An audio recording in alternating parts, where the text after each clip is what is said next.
નમસ્કાર વિદ્યાર્થી મિત્રો, આજે આપણે મેથ્સમાં ક્રમિક વિપુલદર્શિતાની રીત અને સમય સંખ્યા અને અસમય સંખ્યાનું વર્ગીકરણ સાદુરૂપ આપી અને પછી શીખીશું.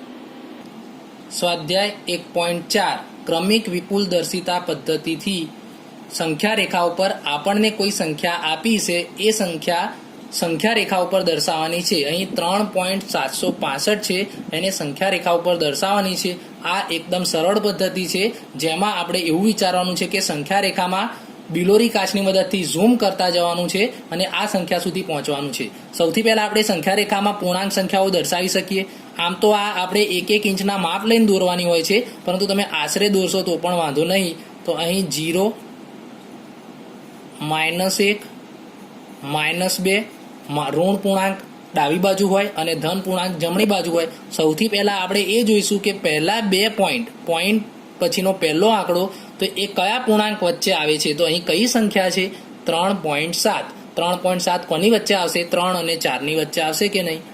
3.7 એ કોની વચ્ચે આવશે? 3 અને 4 ની વચ્ચે આવશે. એટલે 3 અને 4 આ બે સંખ્યા ઉપર ટપકું કરી અને અહીં બિલોરી કાચ દર્શાવો, અથવા ખાલી આમ વર્તુળ કરશો તો પણ ચાલશે.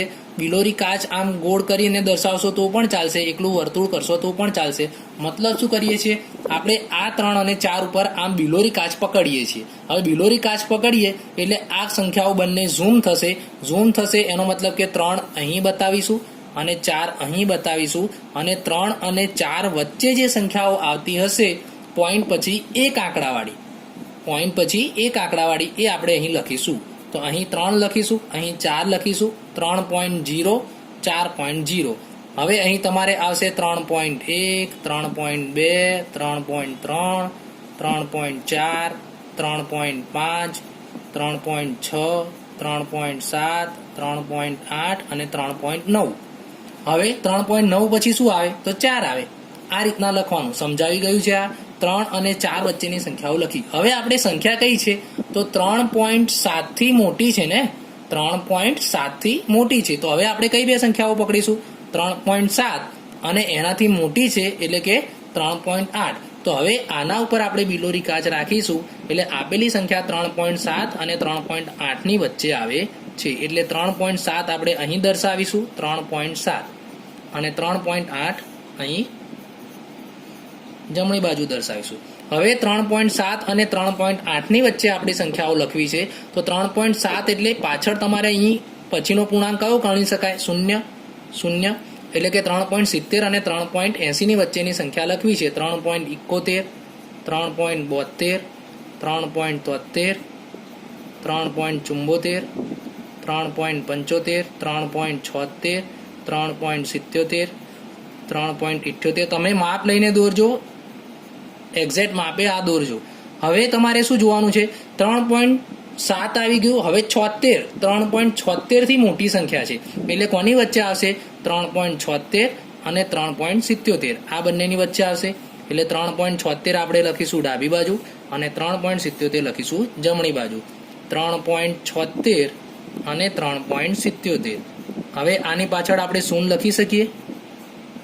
હવે તમે વિચારી શકો છો કે 3.76 એટલે કે 3.760 થયા, પછી 3.761, 3.762, 3.763, 3.764, 3.765, 3.766, 3.767, 3.768, 3.769. હવે આપણી સંખ્યા કઈ હતી? 3.765. તો આ 3.765 જે તમારો જવાબ આવી ગયો. આવો જ બીજો એક દાખલો છે. ક્રમિક વિપુલદર્શિતાની પદ્ધતિની મદદથી 4.26. હવે આ તો અનંત આવૃત દશાંશ છે, તો આને તો આપણે ક્યાંથી દર્શાવી શકાય? કારણ કે 26 ચાલુ રહે છે. પેલામાં તો શાંત દશાંશ હતું. શાંત દશાંશને તમે ક્રમિક વિપુલદર્શિતાથી દર્શાવી શકો. તો 4.26 પછી કંઈક લખ્યું છે. શું લખ્યું છે? ને 4 દશાંશ સ્થળ સુધી સંખ્યા રેખા પર દર્શાવો. મતલબ કે 4 પોઈન્ટ પછી 4 દશાંશ સ્થળ એટલે 4 જ આંકડા લેવાના છે. તો કયા બે અંકનું પુનરાવર્તન થાય છે? 26, એટલે 26. બસ આટલી સંખ્યા દર્શાવવાની છે. તો સૌથી પહેલા હવે હું તમને થોડુંક શીખવાડું, પછી આ કન્ટિન્યુઅસ તમારે દાખલો જાતે ગણવાનો છે ઉપરની જેમ, જે તમને આવડી જશે. પહેલા 4.2 છે. 4.2 છે એટલે આપણે કોની વચ્ચે લઈશું? 4.2 કોની વચ્ચે આવશે? તો 4.2 4 અને 5 ની વચ્ચે આવશે કે નહીં?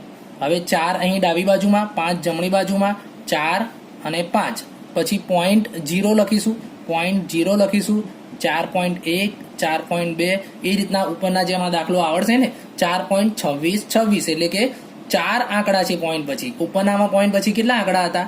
તો પોઈન્ટ પછી 3 આંકડા હતા, અહીં પોઈન્ટ પછી 4 આંકડા છે એટલે ઉપર આપણે 4 સંખ્યા રેખા આવી તો અહીં 4 ના જગ્યાએ 5 સંખ્યા રેખા દોરવાની થશે, કારણ કે પોઈન્ટ પછી જેટલા આંકડા હોય એના કરતા એક વધુ સંખ્યા રેખા દોરવાની થશે. વિદ્યાર્થી મિત્રો, આપણે સમય સંખ્યા અને અસમય સંખ્યાનું વર્ગીકરણ સાદી સંખ્યાઓમાં તો શીખી ગયા, પરંતુ જ્યારે સરવાળા, બાદબાકી, ગુણાકાર, ભાગાકાર એવા સ્વરૂપે આપી હોય તો તમારે એ સંખ્યા સમય છે કે અસમય કઈ રીતના નક્કી કરી શકાય? તો એક મુદ્દો ખાસ યાદ રાખજો કે જો એક પણ અસમય સંખ્યા તમારા સાદરૂપ આપ્યા પછી દેખાય, સાદરૂપ આપ્યા પછી તમને રકમમાં એક પણ અસમય સંખ્યા દેખાય તો એ સંખ્યા આખી અસમય સંખ્યા જ કહેવાય. અને સમય અને અસમય સંખ્યાનો સરવાળો બાદબાકી કદી થાય નહીં. જેમ કે અહીં પહેલી સંખ્યા આપણે જોઈએ, શું આપ્યું છે? 2 - √5. તો આનો સરવાળો બાદબાકી તમે એવું ના વિચારતા 5 ને 2 7 ના થાય, સરવાળો બાદબાકી થાય નહીં. હવે આ સમય સંખ્યા છે અને √5 જેનું વર્ગમૂળ ના નીકળે એને આપણે કઈ કહીએ છીએ? અસમય. તો આખી સંખ્યા કેવી બનશે? અસમય સંખ્યા બનશે. એના પછીનો તમને એમ થશે કે સર આમાં બી √23 અસમય છે તો અસમય કહેવા જ નહીં. પણ મેં શું કહ્યું? પહેલા સાદુરૂપ આપીએ પછી જોવાનું. 3 + √23 - √23 કૌંસ છોડીએ તો પાછળ છે +√23 - √23 ઉડી જશે તો તમારો જવાબ શું આવ્યો? 3. હવે આ 3 તો p/q સ્વરૂપે દર્શાવી શકાય એટલે કેવી સંખ્યા થઈ? સમય સંખ્યા. સાદુરૂપ આપ્યા પછી ચેક કરવાનું. અહીં ઉપર નીચે ગુણાકાર અને ભાગાકારમાં √7 આપ્યા છે તો એ √7 આપણે ઉડાડી દઈએ તો જવાબ શું વધ્યો? 2/7. એટલે એને આપણે કઈ સંખ્યા કહીશું? સમય સંખ્યા. જ્યાં સુધી છેદ ઉડતા હોય તો ઉડાડવાના. અહીં ઉપર 1 છે અને નીચે √2 છે એટલે છેદ તો ઉડતા છે નહીં અને નીચે અસમય સંખ્યા છે, ઉપર સમય છે નીચે અસમય છે, તેથી આ સંખ્યાને આપણે અસમય સંખ્યા કહેવાય. જ્યારે પણ ક્યાંય પણ પાઈ દેખાય તો એ સંખ્યા હંમેશા પાઈ અસમય સંખ્યા છે, યાદ રાખજો. એટલે ક્યાંય પણ પાઈ દેખાય તો એને આપણે અસમય સંખ્યા લખી દઈશું.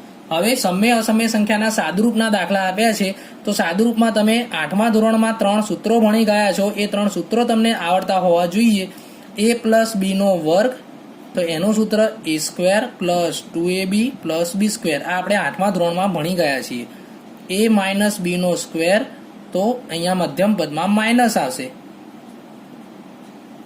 અને જો બંને સંખ્યા સરખી હોય અને નિશાની જુદી જુદી હોય, a b વચ્ચે એક પ્લસ હોય અને એક માઇનસ હોય તો એનું સૂત્ર આપણે a² - b² લખીએ છીએ. આ સૂત્રો તમને સારી રીતના આવડતા હોવા જોઈએ. અહીંયા આપણે જોઈએ તો બંને કૌંસમાં કશું જ સરખું છે નહીં. તો કશું સરખું ના હોય તો આપણે દ્વિપદીનો દ્વિપદી સાથે ગુણાકાર કરી શકીએ છીએ. આ તમે 8મા ધોરણમાં પણ કરેલું છે.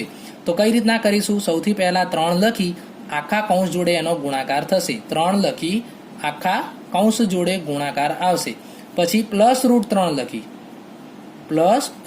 લખી એનો પણ આખા કૌંસ જોડે ગુણાકાર આવશે. તો તમને એમ થશે સર આમાં નવું શું છે?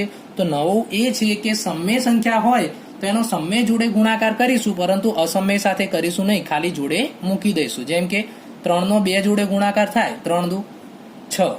હવે 3 નો √2 જોડે ગુણાકાર ના થાય, ખાલી 3 √2 એમ જોડે મૂકી દેવું પડે. √3 નો 2 જોડે ગુણાકાર ના થાય, √3 નો 2 જોડે ગુણાકાર ના થાય એટલે 2 √3 એવું ખાલી મૂકી દેવું પડે. અને અસમય સંખ્યાનો અસમય સંખ્યા સાથે ગુણાકાર થશે. √3 અને √2 તો એનો ગુણાકાર થશે 3 દુ 6 એટલે √6. હવે આમાં રૂટવાળા બધા જ અલગ અલગ છે. જો કોઈ સરખા હોય તો એમને સજાતીય પદો કહેવાય, એનો સરવાળો બાદબાકી કરવો પડે. પરંતુ અહીં બધા જ રૂટવાળા અલગ છે એટલે એનું કંઈ થશે નહીં. હવે એના પછીનો દાખલો જોઈએ. અહીં જુઓ, પહેલા તમને એમ થશે કે પહેલો અને બીજો દાખલો સરખા જેવા જ છે. હા, પહેલા દાખલાની જેમ કરી શકાય ખરા, પરંતુ સૂત્રની રીતે આ દાખલો સરળતાથી કરી શકાય. જેમ કે અહીં a + b a - b એવું દેખાય છે તમને. બંને સંખ્યા સરખી, વચ્ચે નિશાની જુદી, તો તમે ડાયરેક્ટ લખી શકો પહેલા પદનો વર્ગ માઇનસ બીજા પદનો વર્ગ. હવે 3 નો વર્ગ કેટલો થશે? તો 3 નો વર્ગ તો તમને આવડે છે. રૂટવાળી સંખ્યાનો વર્ગ તમારા માટે નવો આવ્યો છે, પરંતુ એ કંઈ જ છે નહીં. રૂટનો મતલબ તમને ખબર છે કે 1/3 ઘાત થાય તો 1/3 અને એના ઉપર 2 ઘાત તો 2 ઘાત કટ થઈ જાય એટલે તમારો આન્સર શું થઈ જાય? 3. ધારો કે રૂટ 5નો વર્ગ કહે તો 5, રૂટ 7નો વર્ગ કહે તો 7, રૂટ 11નો વર્ગ કહે તો રૂટ 11નો વર્ગ તો 11. ટૂંકમાં વર્ગમૂળ ઉડી જાય તો રૂટ 3નો વર્ગ કરીએ એટલે વર્ગમૂળ કટ થઈ જાય એટલે તમારો જવાબ આવશે 3. હવે 9માંથી 3 બાદ કરીએ તો તમારો જવાબ શું આવશે? 6. હવે આ a પ્લસ બીના વર્ગનું સૂત્ર તમને દેખાય છે. સૂત્ર પાક્કું કરજો તો તમને ખબર પડી જશે. a² plus 2ab plus b² પરથી આ સૂત્રનો ઉપયોગ આપણે કરીએ છીએ.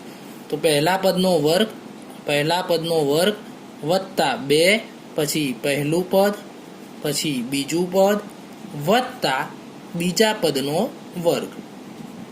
હવે રૂટ 5નો વર્ગ તમને બધાને આવડી ગયો હશે કે રૂટ 5નો વર્ગ શું થશે? 5.